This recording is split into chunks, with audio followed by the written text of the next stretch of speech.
কিয়ামতের মাঠে আল্লাহ রাব্বুল আলামিন আদম আলাইহিস সালামকে ডাকবেন। আদম আলাইহিস সালামের নাম তো শুনেছেন, তিনি কে?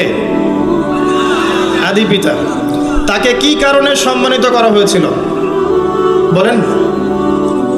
তাকে কি কারণে সম্মান দেওয়া হয়েছিল? জ্ঞানের কারণে। তাকে ফেরেশতারা সেজদা করলেন কি কারণে?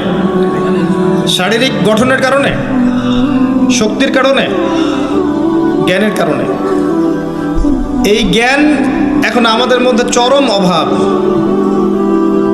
এই জ্ঞানের চর্চার চরম অভাব আছে আমাদের মধ্যে এখন।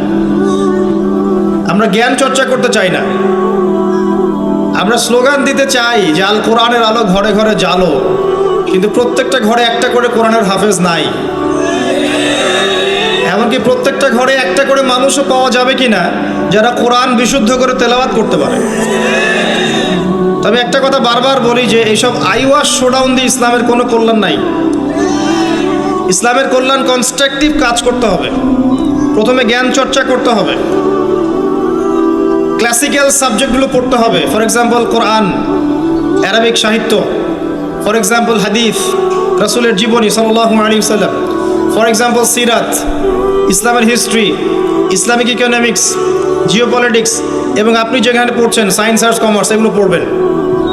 পড়াশোনা করে জ্ঞান চর্চা করতে আমরা চাচ্ছি না, আমরা রাতারাতি ফল পেতে চাই। এই জন্য আইওয়াশ শোডাউনে বেশি ব্যস্ত থাকি। এগুলোতে ইসলামের কোনো খায়ের নাই, কল্যাণ নাই।